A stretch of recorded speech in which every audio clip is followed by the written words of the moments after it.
Donc nous sommes dans Matthieu chapitre 5.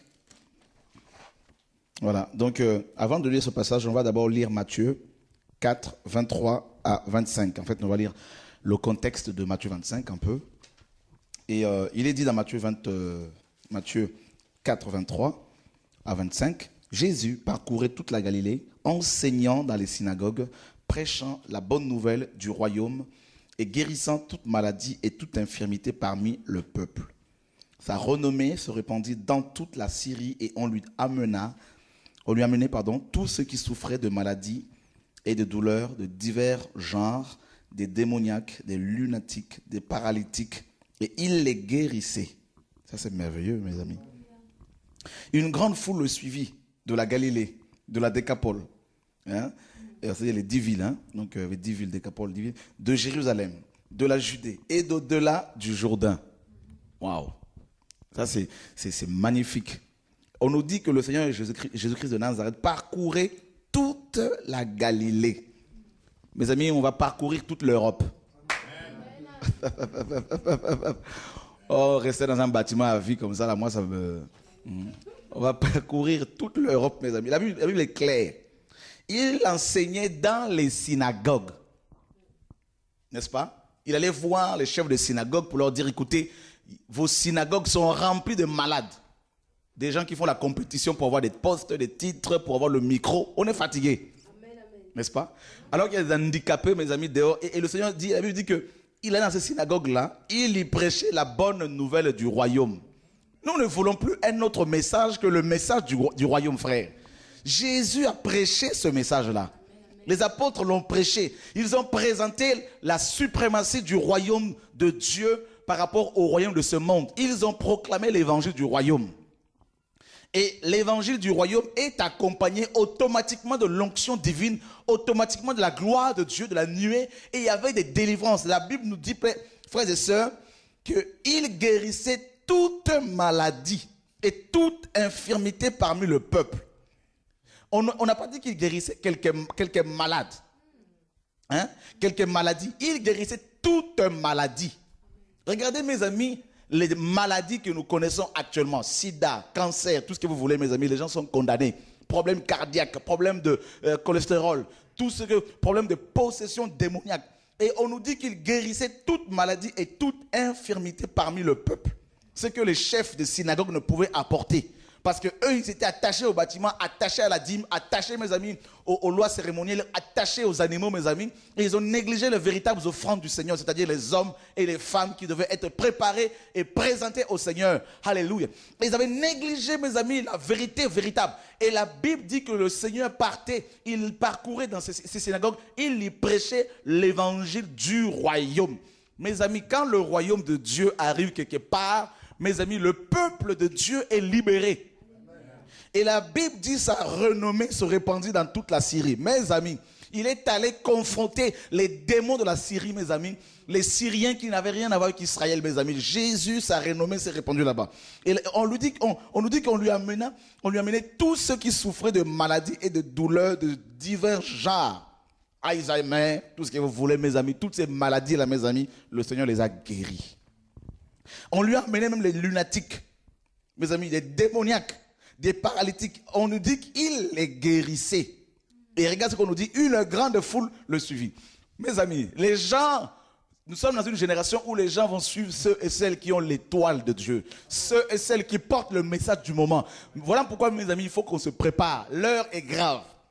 Vous voyez, ma joie est tellement grande parce que, mes amis, je vois dans l'esprit déjà les nations qui sont bouleversées. Je vois dans l'esprit, mes amis, des policiers qui sont touchés, des gendarmes qui sont touchés. Je vois dans l'esprit, mes amis, alléluia. Je vous dis, mes amis, nous avons été à Londres. Mes amis, quand nous sommes passés à l'aéroport de Roissy, la frontière. Et Dieu m'a dit, offre 2 livres à ce policier. J'ai pris mes 2 livres, je les ai offerts à ces 2 policiers. Mes amis, il y a une femme policière qui était là. Les gens ont soif. Cette femme a... Mes amis, elle a tellement... On ne se rend pas compte à quel point les gens sont fatigués, que les gens... Mes amis, la moisson est déjà là. Le champ a déjà blanchi. Et il faut qu'il y ait des hommes et des femmes qui fassent, mes amis, des tournées ici et là pour apporter le message du moment. Et la Bible nous dit qu'une grande foule le suivit. De la Galilée. Les Galiléens l'ont suivi.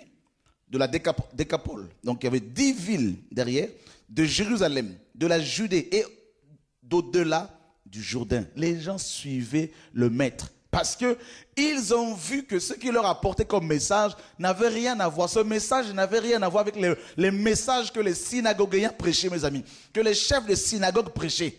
Eux, ils étaient attachés à la théologie, attachés, mes amis, à la philosophie, attachés à l'argent, attachés au matériel, attachés aux coutumes, aux traditions, attachés, mes amis, au système des hommes, attachés à la Babylone. Le peuple ne se retrouvait plus. Et d'ailleurs, la Bible dit, toujours dans Matthieu 4, n'est-ce pas, au verset 12 là-bas, Jésus, ayant appris que Jean avait été livré, se retira dans la Galilée. Il quitta Nazareth et vint demeurer à Capernaum, situé près de la mer, dans le territoire de Zabulon et de Nephtali, afin que s'accomplisse ce qui avait été annoncé par Ésaïe le prophète. Le peuple de Zabulon et de Nephtali, de la contrée voisine de la mer, du pays au-delà du Jourdain et de la Galilée des païens, ce peuple assis dans les ténèbres a vu une grande lumière. Et sur ceux qui étaient assis dans la région et l'ombre de la mort, la lumière s'est levée. Dès lors, Jésus commença à prêcher et à dire, repentez-vous car le royaume des cieux est proche. Mes amis, le peuple était assis dans les ténèbres. Et ces ténèbres, mes amis, c'est traduisait par les diverses maladies. La possession démoniaque, les lunatiques, mes amis, les infirmités, les aveugles, les sourds. Ils étaient dans les ténèbres. C'était les démons qui régnaient, mes amis. Le royaume n'était pas encore là. Le royaume de Dieu ne se manifestait pas encore. Or, ce royaume était proclamé par les prophètes. Jean avait préparé le chemin de ce royaume. Et voilà, quand le Seigneur arrive, on nous dit que la lumière s'est levée. Cette lumière que l'on voit dans Genèse 1 là-bas, au commencement, Dieu créa les eaux de la terre était en forme et vide. Et Dieu dit que la lumière soit et la lumière fut. Car les ténèbres étaient là, mes amis. Et nous sommes dans une époque où les ténèbres ont envahi les nations. Les ténèbres, mes amis, qui apportent leur lot de maladies, de la dépression, mes amis, de la mentalité complètement babylonienne, qui apporte, mes amis, le suicide, qui apporte, mes amis, l'homosexualité, le lesbianisme, qui apporte, mes amis, les cupidités, parce qu'il y a diverses sortes de cupidités, qui apporte, mes amis, la jalousie, les murmures, la haine, l'orgueil, les ténèbres, mes amis, qui apportent l'adultère, la convoitise, le divorce, mes amis, le remariage, les ténèbres qui apportent, mes amis, des souffrances incroyables dans nos assemblées. Et il est temps que la lumière se lève. Il est temps que le royaume de Dieu soit proclamé. Il est temps, mes amis, que les chefs des synagogues, qui sont à la tête de ces assemblées qu'on appelle l'église, mes amis, se rendent compte que le peuple de Dieu, qu'ils ont maintenu volontairement dans les ténèbres, sera délivré au nom de Yoshua. Il est temps que le peuple de Dieu soit libéré. Et Dieu nous a dit, Dieu m'a dit clairement, va et libère mon peuple. Il est temps que les ténèbres du péché, mes amis, soient complètement brisées par la lumière du royaume de Dieu. Et on nous dit, mes amis, que les gens ont suivi le Seigneur. La foule l'a suivi. Mes amis, même les Syriens qui étaient les ennemis, mes amis, des Juifs, ils se sont rendus compte que, mes amis, que chez les Juifs, il y avait un homme qui pouvait résoudre leurs problèmes. Et laissez-moi vous dire, mes amis, que les Syriens n'ont pas eu et avaient l'habitude d'aller consulter les Juifs pour leur guérison, mes amis. Déjà dans 2 Rois 5, Naaman, un général syrien, mes amis, était lépreux. Et il y a une jeune fille esclave juive qui dira à sa femme, à la femme de Naaman, qu'il y a un prophète, mes amis, il y a un prophète dans la Samarie, un prophète de l'Éternel. Et alléluia. Et le roi de Syrie avait écrit un courrier au roi d'Israël pour lui dire, je t'envoie mon général, il faut que tu le guérisses. Et le roi d'Israël avait dit à Élisée, c'est une occasion de guerre. Il cherche une guerre entre lui et nous. Et Élisée lui dit, laisse-le venir. Il saura qu'en Israël, il y a un Dieu. Il saura qu'il y a un prophète en Israël. Mes amis, le temps est arrivé, mes amis. Les gens ont tellement soif. Les gens sont tellement possédés qu'ils ne vont pas voir ta couleur, qu'ils ne vont pas voir ton sexe, qu'ils ne vont pas voir ta taille, ta situation économique. Ils ont des problèmes. Le problème, c'est quoi? Il faut que tu aies la lumière. Il faut que tu... Alléluia. Donc vous comprenez que les Syriens avaient l'habitude d'aller en Israël pour leur guérison. Et là, ils se retrouvent, mes amis, également coincés parce qu'ils étaient malades. Et ils ont suivi le maître. Et le Seigneur se retrouve avec une telle foule. Où la mettre? Dans un bâtiment? Non. Il n'allait pas construire encore un bâtiment pour commencer à mettre en place une nouvelle synagogue, mes amis. Non. Et le chapitre 5, justement, nous dit, voyant la foule, voyant la foule composée des Syriens, composé, mes amis, des gens de toutes les nationalités. Voyant la foule, Jésus monta sur la montagne. On n'a pas dit une montagne. On a dit la montagne. C'est une montagne qui était connue de tout le monde. Le maître avait l'habitude d'aller là-bas. Certainement la montagne le mont des Oliviers. Le Seigneur monta sur la montagne. Et après qu'il se fut assis, ses disciples s'approchèrent de lui. Regardez ici, mes amis. Moïse avait prophétisé dans Deutéronome 18 que l'Éternel, votre Dieu, à partir du verset 15, allait susciter un prophète comme moi. C'est-à-dire le prophète de l'Exode. Et rappelez-vous bien que Moïse, dans Exode 19, a reçu la Torah sur la montagne, mes amis, de Sinaï. Et Moïse a reçu les 10 paroles, les 10 lois, les 10 commandements, écrits par le doigt de Dieu sur les 2 tables de pierre. Il a reçu ces 2 tables de loi, sur le mont de Sinaï.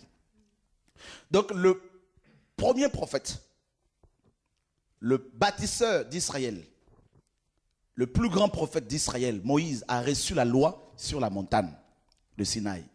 Et voilà que le prophète de l'Exode qui arrive, Jésus-Christ de Nazareth, le prophète par excellence, qui vient lui aussi, il va sur la montagne et il va libérer un message puissant. Moïse a reçu la Torah et la montagne était entourée par le peuple. Le peuple était assis, le peuple était, mes amis, au pied de la montagne de Sinaï, pendant que Moïse recevait le message du temps. Et il se trouve que Jésus, quand il arrive ici, comme Moïse, il monte sur une autre montagne et c'est le peuple qui se retrouve autour de lui, autour de la montagne, une foule de gens, et il va commencer à proclamer, alléluia, un message qui allait mettre fin au message reçu par le premier, par Moïse, la loi. Il met fin à la loi. Le Seigneur dit, au verset 2, puis ayant ouvert la bouche. J'aime Dieu. Quand Dieu ouvre la bouche, mes amis, pour toi, c'est merveilleux, c'est wonderful. Quand Dieu ouvre la bouche, il va ouvrir la bouche. Vous savez que nous avons un Dieu qui ne parle pas pour parler.